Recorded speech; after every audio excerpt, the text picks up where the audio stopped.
So these are my three areas that I'm focused on. Price is still overall bearish. Right, the second still creating lower highs. I still want to look for sells because once again, with the market structure, this right here, this lower high right here is not confirmed because price never broke below here. So this isn't a confirmed lower high. So I'm not worried about this, thinking that this right here is a breakish structure. For me, I gotta wait for some type of retracement to go short. And where I'm going to be looking at is roughly right here. This area, this entire zone. If price can successfully pull back into this area right here, hold as resistance, then I'll look for selling opportunities and I'll look to target down into the lows that's created, roughly at 147,360, and then down into the 147, basically 300, 147, 300. That is pretty much it. These are the only pairs I'm really focusing on. I'm not going to look at EU or any other pairs just to say that took a trade. Nah. Just like I told you guys last week, there's going to be days where I don't take any trades, where you just see me just sit here, analyze, and just not see any setups and just go to the gym, not do that. There'll be days where I take losses and you guys get to see me take losses live, and there'll be days where I take big wins and you guys get to see that.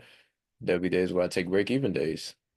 So that's the dope part. That's why I wanted to make sure that I incorporate, even if I don't just want to only do calls on days where the market is super volatile. I want to do it on days where, I don't trade or days where I take losses so you guys can see how I react to losses. Said this could be a higher low. The price could come all the way up here. Now, if price were to come all the way up here and give me that setup, that would be beautiful. This is what I'm talking about. Price could create a rejection here and then continue to keep going higher, which is why I'm not just jumping in on sales right now. This 5 minute close is a bullish candle. So now looking at the scenarios, once again, price could either come down, create a wick and continue to go higher. This could be an overlap and price breaks back below. And then I'll start looking for sells. Um, Only two scenarios. Price can either go up or down.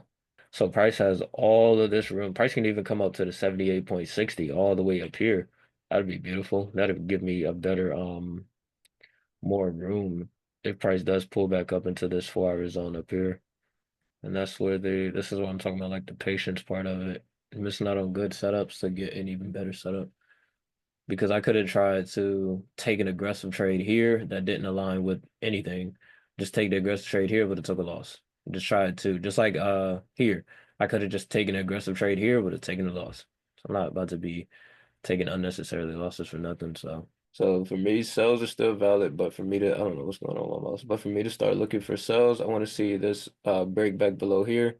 Break below 147,700. Give me that break and retest, and I'll look to go short back down into the 147,400s to 147,200s, that overall zone. For me to look for a sell opportunity, I want to see a potential bounce play for price to come up to here, either overlap it, come back down below, reject it, and I can look for sells down into 147,750, this area, or wait for a potential double top price to come up here, give me some type of a double top. And then boom, look to go short here. May see something small in this lower time frame for like a break and retest here. Scale in, boom, go short from there. So yeah. Hey, this is one of those times where like me personally, like you guys know, I tell you guys all the time, I do not sit here and just stare at the track. When I'm just sitting here waiting, if I'm not talking, pick up one of these. Pick up one of these and build your relationship with the Most High. Literally all I do. It in two ways. I either read the Bible in the order that I do it, so I'm actually like reading through the Bible, or I'll read through certain scriptures that I have like deemed for myself. Because like I told you guys, I have a whole section in my Notion that literally is like every single thing that I struggle with or have struggled with or want to like overcome. I have like a section where scripture combats every single one of those. So I have a section where I have scriptures that teach me patience.